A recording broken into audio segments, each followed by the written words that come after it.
பங்களாதேஷ் அணி கேப்டனின் ஆணவ பேச்சுக்கு நடராஜன் வைத்த செக். கிரிக்கெட் உலகமே அதிர்ந்து போன சம்பவம். சம்பவம் மேல் சம்பவம் செய்து வரும் நடராஜன். அதாவது இந்தியா வங்கதேச அணிகள் மோதும் முதலாவது கிரிக்கெட் டெஸ்ட் போட்டி வரும் 19ஆம் தேதி சென்னை சேப்பாக்கம் மைதானத்தில் நடைபெற இருக்கிறது. இந்த போட்டியில் பங்கேற்பதற்காக ஏற்கனவே கடந்த சில நாட்களுக்கு முன்பே வங்கதேச அணி வீரர்கள் பலரும் இந்தியாவிற்கு வந்து இந்திய அணிக்கு எதிராக பயிற்சி போட்டிகளில் விளையாடி வருகின்றனர். அதே சமயம் பங்களாதேஷ் அணியின் கேப்டன் உள்பட ஒரு சில சீனியர் வீரர்கள் மட்டும் நேற்றைய தினம்தான் பங்களாதேஷிலிருந்து இந்தியாவிற்கு வந்தடைந்தனர். மேலும் வங்கதேசத்திலிருந்து புறப்படும் போதே அங்கே உள்ள செய்தியாளர்களிடம் வங்கதேச அணியின் கேப்டன் நஜ்முல் சாண்டோ என்பவர் கூறியதாவது: இந்தியாவுக்கு எதிரான 2 போட்டிகள் கொண்ட கிரிக்கெட் தொடர் எங்களுக்கு நிச்சயம் சவால் அளிக்கக்கூடியதாக இருக்கும் என்றும், பாகிஸ்தானில் நடந்து முடிந்த தொடரில் நாங்கள் சிறப்பாக செயல்பட்டு தொடரை முழுமையாக கைப்பற்றினோம். இந்த வெற்றியால் எங்களுக்கு கூடுதல் நம்பிக்கை கிடைத்துள்ளது. ஒவ்வொரு தொடரிலும் ஒரு அணிக்கு ஒரு வாய்ப்பு கிடைக்கும். அந்த வாய்ப்பு இப்போது எங்களுக்கு கிடைத்துள்ளது. பாகிஸ்தானில் செய்தது போலவே இந்தியாவிலும் தொடரை வெல்வோம்.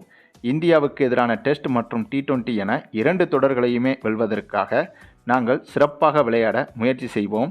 நாங்கள் ஒன்றும் பழைய வங்கதேச அணி கிடையாது. எங்களை அவ்வளவு எளிதில் இந்திய அணியால் வீழ்த்திவிட முடியாது என்றும் சவால் விடும்படியே பேசியிருந்தார் வங்கதேச கேப்டன்.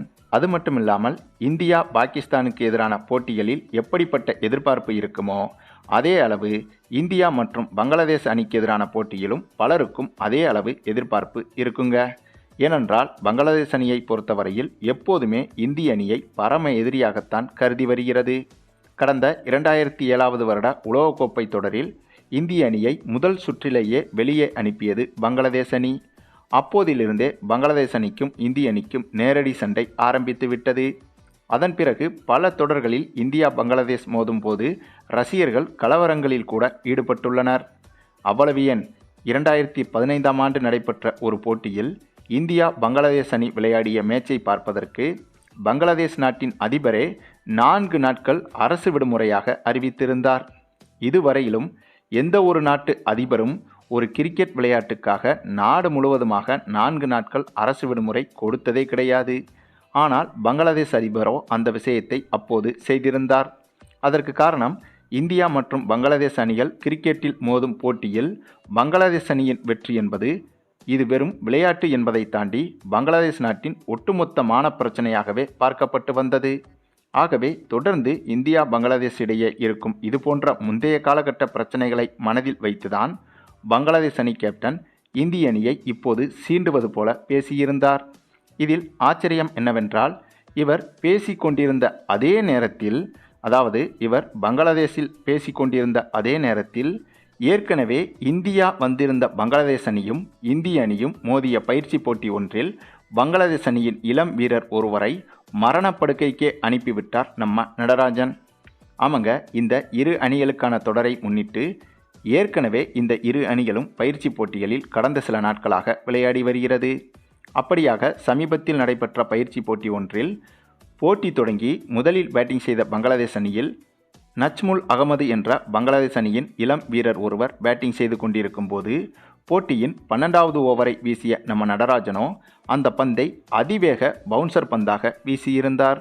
அப்படியாக வந்த பவுன்சரை சிறிதளவும் எதிர்பார்க்காத நஜ்முல் அகமது என்ற பேட்ஸ்மேன் அந்த பந்தை தவறவிட அந்த பந்து பேட்ஸ்மேன் தலையில் பட அப்போது களத்திலேயே சுருண்டு விழுந்து துடிதுடித்து போனார் இந்த பேட்ஸ்மேன். பின்னர் அவசரமாக இவரை மருத்துவமனைக்கு அழைத்து சென்றாலும் கூட இப்போது வரையிலும் இந்த நஜ்முல் அகமது என்ற பேட்ஸ்மேன் கண் விழிக்கவே இல்லை என்றும் கோமா நிலையிலேயே இருக்கிறார் என்ற தகவலும் வெளியாகியுள்ளது.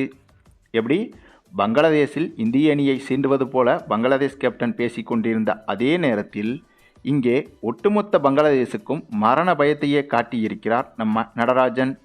சரி, நீங்கள் சொல்லுங்கள், இந்தியா மற்றும் பங்களாதேஷ் மோதப்போகும் முதல் டெஸ்ட் போட்டியில் யாருக்கு வெற்றி வாய்ப்பு அதிகம் என்பதை பற்றி நீங்கள் என்ன நினைக்கிறீங்கன்னு உங்களுடைய கருத்துக்களையும் கமெண்டில் தெரிவிங்க.